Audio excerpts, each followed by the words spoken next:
Video நம்ம என்ன பார்க்க போறோம் அப்படின்னா, நீங்க கேட்டிருந்த கொஸ்டின்ஸ்க்கான ஆன்சர்ஸ் தான் வந்து பார்க்க போறோம். சரி, ஓகே. ஃபர்ஸ்ட் கொஸ்டின் என்ன இருக்கு அப்படின்னா, வெட்னஸ்டே அன்னைக்கு மார்க்கெட்ல அமராஜா கம்பெனி 10% வந்து ஏறுச்சு. பின்னாடி இருக்க ரீசன் என்ன அப்படின்னு சொல்லி கேட்டிருந்தீங்க. ஸோ அதை பத்தி பார்ப்போம். அமராஜா கம்பெனியோட மெயின் பிசினஸ் வந்து லெட் ஆசிட் பிசினஸா இருக்கு. அந்த ஒரு பிசினஸ் வந்து இப்போ லித்தியம் அயன் பிசினஸ்க்கு மூவ் ஆகிறதுக்காக அதிகமான இன்வெஸ்ட்மெண்ட் வந்து பண்ணிக்கிட்டு இருக்காங்க. ஸோ அந்த ஒரு லித்தியம் அயன் பிசினஸ் வந்து 1 ஜிகாவாட்கான அந்த ஒரு பேட்டரி டிப்ளாய்மெண்ட் வந்து பண்ணியிருக்கதா சொல்றாங்க. ஸோ இந்த ஒரு நியூஸ் வெளியே வந்த ரீசனாலே இந்த கம்பெனி 10% மேல மார்க்கெட்ல வந்து ஏறி இருக்கு. 1 ஜிகாவாட்கான லித்தியம் டிப்ளாய்மெண்ட்ன்றது ரொம்பவே பெரிய விஷயமா வந்து இருக்கு. இதுக்கு முன்னாடி வரைக்கும் என்ன சொன்னாங்க அப்படின்னா, ஃபியூச்சர்ல இங்க இவி அப்புறம் டெக்னாலஜி அப்புறம் இங்க வந்து டேட்டா சென்டர்ஸ் எல்லாத்துக்குமே வந்து இந்த லித்தியம் அயன் வந்து தேவைப்படும். ஸோ அதுக்கான டிமாண்ட் இந்த கம்பெனிஸ் எல்லாமே போவாங்க. அதுல வந்து இதுக்கு இன்வெஸ்ட்மெண்ட் வந்து பண்ணிட்டு இருக்காங்க. அதுல அதிகமான டிப்ளாய்மெண்ட் வந்து பண்ணுவாங்கன்னு சொல்லிட்டு இது வரைக்கும் டாக்ஸா இருந்தது எல்லாமே இப்ப ரியல் வேர்ல்டுக்கு வந்து வர ஆரம்பிச்சிருச்சு. ஸோ அந்த ஒரு டிமாண்டை இப்ப பூர்த்தி பண்ற விதமா இந்த கம்பெனியுமே இங்க வந்து பேட்டரி வந்து தயாரிச்சு கொடுத்துருக்காங்க, லித்தியம் அயன் பேட்டரி.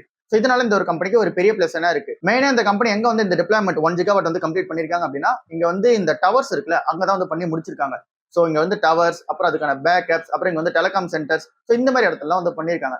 ஸோ இதை தாண்டி டேட்டா சென்டர்ஸ்க்குமே வந்து கொடுத்துருக்காங்க. இப்போ இந்த லித்தியம் அயன் பிசினஸ்னால இந்த கம்பெனி என்ன மாதிரியான பிளஸ் இருக்கும். லெட் ஆசிட் பிசினஸ் தான் கோர் பிசினஸ். ஸோ இதுல இருந்து லித்தியம் அயன் பிசினஸ்ல இன்வெஸ்ட்மெண்ட் வந்து பண்ணிட்டு இருக்காங்க. நெகட்டிவா வந்துருச்சு, இப்போ பாசிட்டிவாக ஆரம்பிச்சிருக்கு. ஸோ இந்த ஒரு லித்தியம் அயன் பேட்டரி தான் இந்த இவி அப்புறம் வந்து இங்க டேட்டா சென்டர்ஸ் இந்த மாதிரி இங்க ஃபியூச்சரை நோக்கி இருக்கிற எல்லா அந்த ஒரு விஷயத்துக்குமே இந்த ஒரு பேட்டரி தான் வந்து தேவைப்படும் போது, ஸோ அதுல இருந்து இங்க அதிகமான இன்வெஸ்ட்மெண்ட் வந்து பண்ணி, ஸோ அதுல இருந்து இப்போ அதிகமான அந்த ஒரு ப்ரொடக்ஷன் வந்து கொடுத்துருக்காங்க. ஸோ அதை வந்து இங்க டிப்ளாய்மெண்ட் சக்சஸ்ஃபுல்லா பண்ணிருக்காங்க. மேலும் வந்து என்ன பிளான் பண்றாங்க அப்படின்னா, 1.5 ஜிகாவாட்கான அடிஷனல் லித்தியம் அயனுக்கான அந்த ஒரு டிப்ளாய்மெண்ட் வந்து 2027 வந்து பண்ணுவோம் அப்படின்னு சொல்லியிருக்காங்க. இதை தாண்டி 80 கண்ட்ரீஸ்க்கு வந்து இங்க எக்ஸ்போர்ட் பண்ண போதும் சொல்லியிருக்காங்க இந்த ஒரு பேட்டரிஸ் எல்லாமே. தெலுங்கானா பிளான்ட் ஒன்னு இருக்கு. ஸோ அந்த ஒரு பிளான்ட் செல்ல வந்து இன்னும் ஸ்டார்ட் பண்ணல, அதை வந்து ஸ்டார்ட் பண்ண போதா சொல்லியிருக்காங்க. 2027 இந்த ஒரு தெலுங்கானா அந்த ஒரு பிளான்ட் இருக்கு பாத்தீங்களா, அது வந்து 2 ஜிகாவாட்கான அந்த ஒரு ஃபேக்டரியா இருக்கும் அப்படின்னு சொல்றாங்க. இது எல்லாமே இந்த கம்பெனிக்கு ஒரு நல்ல சைனா இருக்கு. ரீசனால இந்த கம்பெனி வந்து ஏற்றிருக்காங்க. ஸோ நம்ம இந்த ஏப்ரல் லாஸ்ட்ல வந்து ஒரு வீடியோ ஒன்று போட்டிருப்போம், ஸ்டாக்ஸ் டு கன்சிடர்னு சொல்லிட்டு. அது அமராஜா கம்பெனியை வந்து வச்சிருப்போம். பின்னாடி இருக்க ரீசன் இதுதான் வந்து சொல்லியிருப்போம். இந்த கம்பெனி வந்து அதிகமான இன்வெஸ்ட்மெண்ட் வந்து பண்ணிட்டு வராங்க, ரெவன்யூ வந்து மேக் பண்ணுவாங்க அப்படின்னு சொல்லிட்டு அது இப்போ நடந்திருக்கு. ஸோ இந்த ஒரு ஸ்டாக் இப்போ கன்சிடர் பண்ணும்போது இங்க பெட்டரா தான் வந்து இருக்கு. ஸோ மார்க்கெட்ல திரும்ப இறக்குனாங்கனால கூட நீங்க வந்து இங்க ஒரு விஷயத்தை நோட் பண்ணிக்கணும். லித்தியம் அயன் வந்து ஃபியூச்சரா இருக்கு, அதுல இன்வெஸ்ட்மெண்ட் வந்து பண்ணிட்டு வராங்க, அதுல இருந்து ரெவன்யூ வந்து மேக் பண்ண ஆரம்பிச்சிருவாங்க. அடுத்த ஒரு கொஸ்டினா, எக்ஸில்டெக் கம்பெனி எதுக்கு 100 ரூபாய் வந்து இறங்குச்சு அப்படின்னு சொல்லி கேட்டிருந்தீங்க. அதுவும் வெட்னஸ்டே அன்னைக்கு மார்க்கெட்ல. ஸோ இந்த ஒரு ஸ்டாக் ஏன் இறங்கிச்சு அப்படின்னு சொல்லி நம்ம ஏற்கனவே நேற்றுக்கான வீடியோல வந்து பார்த்திருப்போம். இங்க ஐடி ஸ்டாக்ஸோட அந்த வீடியோல வந்து பார்த்திருப்போம். சிம்பிளான ரீசன் என்ன அப்படின்னு சொல்லி பார்க்கும்போது, Q4 ரிசல்ட்ஸ் வந்து நல்லா தான் இருந்துச்சு. பட் ஆனால் இந்த ஃபினான்ஷியல் 2027 அவங்க வச்சு அந்த கைடன்ஸ் அது கொஞ்சம் கம்மியா இருக்கு, எக்ஸ்பெக்டேஷன்ஸோட ரொம்ப கம்மியா இருக்கு.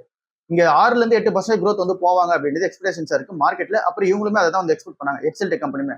பட் ஆனா இப்ப இருக்கிற அந்த ஒரு டிமாண்டை பொறுத்தவரை 1ல இருந்து 4% தான் growth இருக்கும்னு சொல்லியிருக்காங்க. ஸோ அவங்களே அதை வந்து ஓப்பன் ஸ்டேட்மெண்டா சொன்ன ரீசனால மார்க்கெட்ல வந்து இறக்கிருக்காங்க. ஸோ ஸ்லோ டவுன் இருக்க போற ரீசனால வேல்யூஷன்ஸ் அதிகமா இருக்கு. ஸோ அதனால வேல்யூஷன்ஸ் வந்து கரெக்ட் பண்ணிருக்காங்க. இந்த டைம்ல நம்ம வந்து கன்சிடர் பண்ணிக்கலாம். டிடிகே ஹெல்த் கேர் கம்பெனி கண்டினியூஸா இறங்கிட்டு இருக்கு. பின்னாடி இருக்க ரீசன் என்ன அப்படின்னு சொல்லி கேட்டிருக்கீங்க. இந்த ஒரு கம்பெனியோட Q3 ரிசல்ட்ஸ் வந்து சரியில்லை. ப்ராஃபிட்டபிலிட்டி வந்து கொஞ்சம் நாளா அடி வாங்கிட்டு இருக்கு, கொஞ்சம் குவார்டர்ஸாவே அடி வாங்கிட்டு இருக்கு.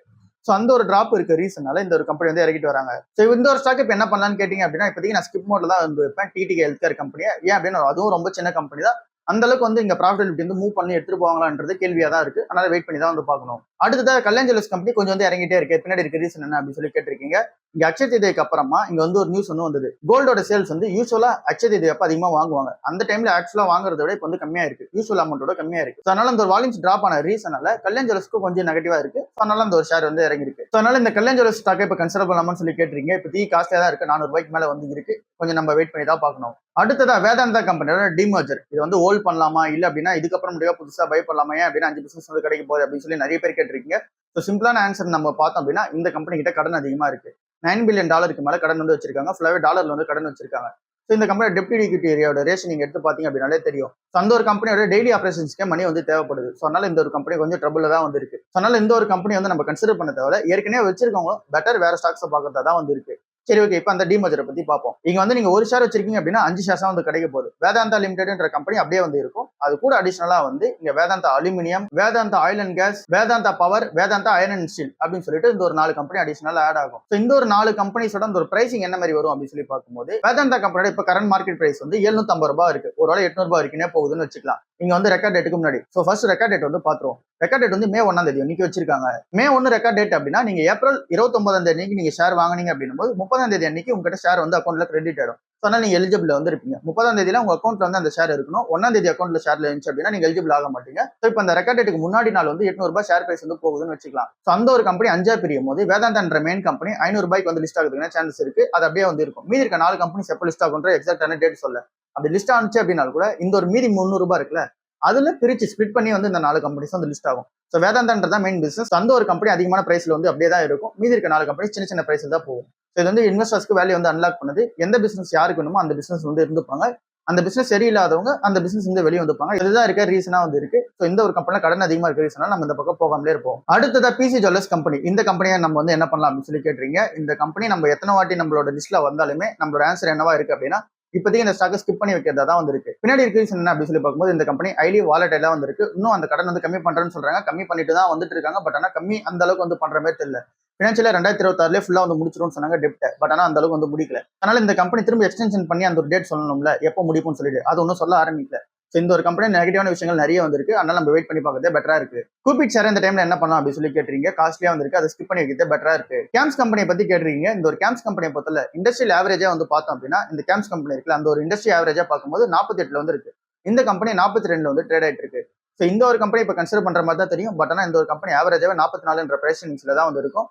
600 to 800 ரூபாய்க்குள்ளே தான் வந்து ட்ரேட் ஆகிட்டு இருக்கும் இந்த ஒரு கம்பெனி. ஸோ இந்த ஒரு கம்பெனியை இன்னும் கொஞ்சம் கீழே கன்சிடர் பண்ணோம் அப்படின்னா பெட்டராகவே வந்திருக்கும். இந்த பிரைஸ்ல கன்சிடர் பண்ணுறது கொஞ்சம் காஸ்ட்லியாக தான் வந்து இருக்க மாதிரி ஃபீல் ஆகுது. ஸோ அதனால நம்ம வெயிட் பண்ணி பார்க்குறது பெட்டரா இருக்கு. அடுத்ததா JSW எனர்ஜியோட ஃபியூச்சரை பத்தி கேட்டுறீங்க. இந்த ஒரு கம்பெனியை டீட்டெயில் அண்டர்ஸ்டாண்ட் பண்ணாதான் என்னால் வந்து ஃபியூச்சர் எப்படி இருக்கும் அப்படின்றது கொஞ்சமாச்சும் நம்ம சொல்ல முடியும். ஸோ இந்த ஒரு கம்பெனியை டீப்பான அண்டர்ஸ்டாண்டிங் எதுவும் பண்ணல. ஸோ அப்படி பண்ணோம் அப்படின்னா நான் உங்களுக்கு வந்து வீடியோவில் அப்டேட் பண்றேன். அடுத்ததா ட்ரெண்ட் கம்பெனி போனஸ் அனௌன்ஸ்மெண்ட் பண்ணிருக்காங்க. அதை பத்தி கேட்டுருக்கீங்க. ஸோ இந்த ஒரு போனஸ் எப்போ கிடைக்க போகுதுன்ற ரெக்கார்ட் டேட் ஒன்றும் சொல்லலை. அப்படி ஒருவேளை அந்த ரெக்கார்ட் டேட் சொல்லி அந்த ஒரு போனஸ் வந்தாலும் கூட உங்களுக்கு வந்து அந்த ஒரு பிசினஸ்ல எதுவும் ஸ்பிட் ஆக போகிறது கிடையாது. இந்த ஒரு கம்பெனி அடிஷனல் ஷேரா உங்களுக்கு வந்து இன்னொன்று வந்து கிடைக்க போகுது. அப்புறம் இப்ப இருக்கிற பிரைஸை விட என்ன ஆகும் அப்படின்னா அப்படியே பாதி விலையில வந்து உங்களுக்கு 2 ஷேரா வந்து கிடைச்சிடும். இப்ப 4400 ரூபாய் இருக்கு. 4000 ரூபாய்ன்ற மாதிரியே வச்சுப்போம். 2000 ரூபாய்க்கு வந்து மாறிடும். ஸோ உங்களுக்கு வந்து 2 ஷேரா கிடைச்சிடும். 4000 ரூபாய்க்கு ஒரு ஷேரா இருக்குது. 2000 ரூபாய்க்கு 2 ஷேரா உங்ககிட்ட கிடைச்சிடும். ஸோ சேம் வேல்யூவா தான் இருக்கும். இது எதுக்காக இதை பண்றாங்க அப்படின்னா இப்ப ரீட்டைல் இன்வெஸ்டர்ஸ் எல்லாம் 4400 ரூபாய் கொடுத்து வாங்க முடியாது. ஸோ இந்த மாதிரி போனஸ் கொடுக்கும்போது லிக்விடிட்டி அதிகமாகும். ஸோ அதனால இந்த ஒரு ஸ்டாக்ல 2000 ரூபாய் போது கன்சிடர் பண்றதுக்கு நிறைய பேர் வந்து பார்ப்பாங்க. இன்வெஸ்ட்மெண்ட் பண்ணலாம்னு சொல்லிட்டு ட்ரை பண்ணுவாங்க. ஸோ இந்த ஒரு பிசினஸ்ல எந்த ஒரு சேஞ்சஸும் அது கிடையாது. ஸோ அதனால ட்ரெண்ட் கம்பெனி இன்னும் காஸ்ட்லியா தான் இருக்கு. நம்ம வெயிட் பண்ணி பார்க்கறதே பெட்டரா தான் இருக்கு. அடுத்ததா ஏஐ டேட்டா சென்டர்ஸ்க்கான ஸ்டாக்ஸ் பத்தி கேட்டிருக்கீங்க. நிறைய ஸ்டாக் வந்து நான் பார்த்துட்டு இருக்கேன். எல்லா ஸ்டாக்குமே வந்து பார்க்கறதுக்கு சூப்பரா தான் வந்து சொல்றாங்க. இந்த ஆர்டிகல்ஸ் வைஸ் வந்து பார்க்கும்போது எல்லாமே சூப்பரா தான் வந்து சொல்றாங்க. பட் ஆனால் ரியாலிட்டி செக் வந்து பார்க்கும்போது அந்த அளவுக்கு பெருசா இருக்க மாதிரி வந்து தெரியல. அதனால எந்த ஒரு செக்மெண்ட்டும் நம்ம டிஸ்க்ளோஸ் வந்து பண்ணல. ஸோ அதுல வந்து ஒரு கிளாரிட்டி கிடைச்சதுக்கு அப்புறமா ஏஐ ஸ்டாக்ஸ் பத்தி நம்ம வந்து பார்க்க ஆரம்பிப்போம். அடுத்ததா SBI பேங்க் பத்தி கேட்டிருக்கீங்க. இப்ப இருக்க பிரைஸ்ல கன்சிடர் பண்ணலாமான்னு சொல்லிட்டு 1100 ரூபாய்க்கு மேல வந்து ட்ரேட் ஆயிட்டு இருக்கு. பிரைஸ் டு புக் வந்து 1.7 இருக்கு. 1.3 வந்துச்சு அப்படின்னு அந்த டைம்ல கன்சிடர் பண்ணிக்கலாம். அப்படி இருக்கும்போது என்ன பிரைஸ் வரும் அப்படின்னா ஒரு 800 அப்புறம் இங்க 900 கீழே வந்துச்சு அப்படின்னு அந்த டைம்ல பாத்துக்கலாம். இப்போதைக்கு காஸ்ட்லியா தான் வந்து இருக்கு. அடுத்ததா HDFC பேங்கை பத்தி கேட்டிருக்கீங்க. 800 ரூபாய் வந்து ட்ரேட் ஆயிட்டு இருக்கு. இப்ப இருக்க மார்க்கெட் பிரைஸ். ஸோ இந்த ஒரு ஷேரை பொறுத்தவரைக்கும் இப்போதைக்கு நம்ம வந்து கன்சிடர் பண்றது பெட்டரா வந்து இருக்கு. என்ன ரீசன் அப்படின்னா பெரிய பேங்க் அப்புறம் இருக்கிறதுல டாப்பான பேங்கா வந்து இருக்காங்க. ஸோ இந்த ஒரு வேலைஷன்ஸுக்கு இதுக்கப்புறம் கிடைக்கிறதுக்கான சான்சஸ் கொஞ்சம் லெஸ்ஸா தான் வந்து இருக்கு. அதனால இந்த டைம்ல கன்சிடர் பண்றது பெட்டரா தான் வந்து இருக்கு.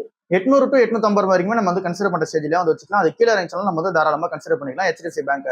அடுத்ததா எஸ் பேங்கை பத்தி கேட்டீங்க. இந்த ஒரு பேங்கை பொறுத்தவரை நம்ம கன்சிடர் பண்ண தேவையில்ல. இப்ப இருக்கிற அந்த வேல்யூவேஷன் சூப்பரா இருக்க மாதிரி இருந்தால் கூட இப்போதைக்கு நம்ம கன்சிடர் பண்ண தேவையில்ல. என்ன ரீசன் அப்படின்னு சொல்லி பார்க்கும்போது இந்த கம்பெனி இப்ப வந்து Q4 நல்லா காமிச்சிருக்காங்க. பட் ஆனா இந்த ஃபினான்ஷியல் 2027 அந்த ஒரு Q1 வந்து கொஞ்சம் நெகட்டிவா இருக்கிறதுக்கான சான்ஸ் இருக்கு. இந்த கம்பெனியோட ஸ்ட்ரெஸ்ட் அசெட்ஸே வந்து அதிகமா வந்து இருக்கு. ஸோ அதுல இருந்து ரெக்கவரி பண்ணி தான் இப்போ இந்த ஒரு Q4 வந்து காமிச்சாங்க. Q1 வந்து நல்லா காமிக்கணும் அப்படின்னா இந்த கம்பெனியோட இந்த லோன் growth வந்து சூப்பரா இருக்கணும். லோன் growth அப்புறம் அட்வான்சஸ் இது எல்லாமே சூப்பரா இருக்கும்போது தான் இந்த கம்பெனி வந்து பிளஸ்ஸா இருக்கும். அப்புறம் இங்க வந்து டெபாசிட்ஸ் எல்லாமே சூப்பரா வந்து ஏற்றணும். அது எப்போ இந்த கம்பெனி பண்றாங்களோ அப்பதான் இந்த கம்பெனி மேல நம்ம வந்து கண் வந்து வைக்கணும். நெட் இன்ட்ரெஸ்ட் இன்கம் வந்து அதிகமா வந்து வரணும். அந்த டைம்ல வந்து பார்க்கணும். இப்போதைக்கு அது எதுவுமே இன்னும் நடக்கிற மாதிரி வந்து தெரியல. ஸோ டர்ன் அரவுண்ட் வந்து நடக்கட்டும். இப்போதான் அந்த CEO வந்து ஒரு புது பிளான்ஸ்லாம் வந்து போட்டிருக்காங்களே, 4 பில்லர் ஸ்ட்ராட்டஜிலாம் வந்து போட்டிருக்காங்களே. ஸோ அது வந்து பர்ஃபெக்டா எக்ஸிக்யூட் பண்ணட்டும். ஒரு குவார்டர் கூட போகட்டும். அந்த டைம்ல எக்ஸிக்யூட் பண்ணி எப்படி ரிசல்ட்ஸ் காமிக்கிறாங்கன்னு பொறுத்து நம்ம வந்து பாத்துக்கலாம். அடுத்ததா கேஸ் இண்டஸ்ட்ரீஸ்னு சொல்லிட்டு ஒரு கம்பெனியை நான் வந்து பை பண்ணியிருக்கேன். அது வந்து என்னால் செல் பண்ண முடியல அப்படின்னு சொல்லி ஒரு வந்து கமெண்ட் போட்டிருந்தாங்க. ஸோ அவங்க சொல்றது என்னவோ உண்மையா இருக்கு. 290 கோடி ரூபாய் தான் மார்க்கெட் கேப். 290 crores தான் வந்து மார்க்கெட் கேப்பா இருக்கு. இந்த ஒரு கம்பெனியோட அந்த ட்ரேடிங் வால்யூம் வந்து பார்ப்போம். ஸோ இது எதுக்காக சொல்றோம் அப்படின்னா பென்னி ஸ்டாக்ஸ் கம்பெனி அப்புறம் இங்க வந்து SME கம்பெனிஸ் இதெல்லாமே நீங்க கன்சிடர் பண்ண தேவைன்றதுக்கு இதுக்கு பின்னாடி இருக்க ரீசன் இதுவா தான் வந்து இருக்கு. 5000 கோடி ரூபாய் கீழே மார்க்கெட் கேப் உள்ள எந்த ஒரு கம்பெனி நீங்க கன்சிடர் பண்ணாலும் கூட அதை நீங்க வந்து மைண்ட்ல வச்சுக்கீங்க. அந்த கம்பெனி வந்து நீங்க பை பண்ணிட்டீங்க, நல்ல ஒரு பிரைஸ்ல பை பண்ணிட்டீங்க, சூப்பராகவே அந்த பிரைஸ் வந்து ஏறிடுச்சு. செல் பண்ணலாம்னு சொல்லி நீங்க பிளான் பண்றீங்க. 400 ரூபாய்க்கு வாங்கிட்டீங்க, 1000 ரூபாய்க்கு போயிடுச்சு. செல் பண்ணலாம்னு சொல்லி பிளான் பண்றீங்க அப்படின்னா செல் ஆர்டர் வந்து பிளேஸே ஆகாது. ஏன் அப்படின்னா ட்ரேடிங் வால்யூமோட ஆக்டிவிட்டி ரொம்பவே கம்மியா இருக்கும். ஸோ இந்த ஒரு கிராஃப் நீங்க பாருங்க, உங்களுக்கு வந்து புரிய வரும். ஸோ இந்த ஒரு கேஸ் இண்டஸ்ட்ரீஸோட 5 இயர்ஸோட கிராஃப் வந்து எடுத்திருக்கேன். இப்போ நம்ம பார்த்தோம் அப்படின்னா 2021 61 ரூபாய்க்கு ட்ரேட் ஆயிட்டு இருக்கு. வால்யூம் வந்து பாருங்க 5K வந்து இங்க ட்ரேட் பண்ணிருக்காங்க. யூஸ்வலா ஒரு நாளைக்கு 5000 பேர் வந்து இங்க பையிங் செல்லிங் வந்து பண்ணிட்டு இருப்பாங்க. அப்படியே இந்த ஒரு கிராஃப் நான் அப்படியே இங்க ஸ்க்ரோல் டவுன் பண்றேன். உங்களுக்கு அப்படியே தெரியும் 36,000 வால்யூம்ஸ் வரைக்கும் வந்து இந்த ஒரு கம்பெனி வந்து போயிருக்கு. 36,000 வால்யூம்ஸ் எல்லாம் ட்ரேட் ஆயிருக்கு. ஸோ அப்படியே திரும்ப 1000 2000 இதுதான் வந்து யூஸ்வலா வந்து இருக்கிறது. ஸோ இந்த ஒரு கம்பெனி 500ல இருந்து அப்புறம் வந்து ஒரு 10,000 இல்லை அப்படின்னா 20,000 வரைக்கும் தான் ஹையஸ்டா வந்து ட்ரேட் ஆகிற வால்யூமா இருக்கு. ஸோ யூஸ்வலா வந்து ட்ரேட் ஆகுதுன்னா 2000 to 3000 ட்ரேடிங் வால்யூம்ஸ் தான் வந்து இருக்கு. ஸோ அப்படிதான் யூஸ்வலாக வந்து ட்ரேட் ஆகும். ஸோ அப்படியே மே 2024 என்ன நடக்குது அப்படின்னா வால்யூம்ஸ் வந்து அதிகமாகுது, அதிகமான இன்வெஸ்டர்ஸ் வந்து உள்ள வராங்க. ஸோ இந்த ஒரு கம்பெனி வந்து இங்க பூஸ்ட் பண்ண போறாங்கன்னு நல்லா தெரியுது. 6000 வால்யூம்ஸ் இருக்கு, அப்படியே 16,000 வால்யூம்ஸா வந்து மாறுது. அப்புறம் இங்க வந்து இங்க நீங்க பார்க்கும்போதே உங்களுக்கு நல்லா தெரியும் 25,000 வால்யூம்ஸா வந்து இருக்கு. அப்புறம் இங்க வந்து 6,000 வால்யூம்ஸ், திரும்ப 64,000 வால்யூம்ஸ்லாம் நடக்குது ஒரே நாள்ல. ஸோ இந்த மாதிரி டக்கு டக்கு டக்கு டக்குன்னு 59,000 வால்யூம்ஸ், அப்புறம் இங்க இந்த மாதிரி நிறைய அந்த பையிங் செல்லிங் அவங்களுக்குள்ளேயே பண்ணி இங்க 40,000 50,000 ட்ரேடிங் வால்யூம்ஸ் வந்து நடந்து இந்த கம்பெனி 4,800 வரைக்கும் போச்சு. அப்படியே அந்த டைம்ல இருந்து இங்க எல்லாரும் செல் ஆர்டர் வந்து பிளேஸ் பண்ணிருப்பீங்க. இங்க பாத்தீங்கன்னா உங்களுக்கு செல் ஆர்டர் பிளேஸ் பண்ணாலும் எவ்வளவு வால்யூம் இருக்குன்னு பாருங்க. 920, 42K, அப்புறம் வந்து இங்க 900K. ஸோ இந்த மாதிரி வந்து இருக்கு. ஸோ இந்த செல் ஆஃப் டைம்லேயும் நல்ல ஒரு ரேலி வந்து இருக்கு. ஸோ அதுக்கப்புறமேட்டுக்கா திரும்ப வந்து ஸ்லோ டவுன் ஆயிடுச்சு. ஸோ இங்க வந்து ட்ரேடிங் வால்யூம் வந்து கம்மியா வந்து கிடக்குது. ஸோ அதனால தான் உங்களால் வந்து இங்க செல் ஆர்டர் வந்து பிளேஸ் பண்ண முடியல. ஸோ இந்த மாதிரி நீங்க ஒரு ஸ்டாக்ல இங்க ஸ்மால் கேப் ஸ்டாக்ல நீங்க மாட்டிக்கிட்டீங்க அப்படின்னா என்ன பண்ணலாம் அப்படின்னு சொல்லி பார்க்கும்போது, நீங்க அந்த ஒரு ஷேர்ல ப்ராஃபிட்ல இருக்கீங்க அப்படின்னா பல்கா வந்து செல் ஆர்டர் போட்டு நீங்க டெய்லி வந்து ட்ரை பண்ணி பார்க்கறது தான் இருக்கிற ஒரே ஆப்ஷனா இருக்கு. ஒருவேளை நீங்க வந்து லாஸ்ல இருக்கீங்க அப்படின்னா இங்க வந்து நீங்க ஒரு 100 ஷேர்ஸ் வச்சிருக்கீங்கன்னும் போது 10 ஷேர்ஸா நீங்க வந்து செல் ஆர்டர் வந்து ஒரு நாளைக்கு பிளேஸ் பண்ணி வெளியே வரது தான் பெட்டரான சாய்ஸா இருக்கு. அந்த பக்கம்லாம் போகாமலே வந்துருங்க. இந்த மாதிரி வந்து லைவ் வாலட்டிலிட்டி வந்து இருக்கிறதுக்கான சான்ஸ் இருக்கு. ஈஸியா பம்ப் அண்ட் டம்ப் வந்து பண்றதுக்கான சான்ஸ் இருக்கு. இந்த ஒரு ஸ்டாக்ல நீங்க அதை வந்து பார்த்திருப்பீங்க. ஸோ இதுதான் இன்னைக்கான ஓவரால் வீடியோவா வந்திருக்கு. இதெல்லாம் நீங்க கேட்ட கொஸ்டின்ஸ்க்கான ஆன்சர்ஸா வந்து இருக்கு. ஸோ இதை தாண்டி நிறைய கொஸ்டின்ஸ் வந்திருக்கு, ஜென்ரலான கொஸ்டின்ஸா இருக்கு. அதை பத்தி நம்ம அடுத்த வீடியோல வந்து டிஸ்கஸ் பண்ணுவோம். ஸோ அவ்வளவுதான் இன்னைக்கான வீடியோ. அடுத்த வீடியோல சந்திப்போம். பாய்.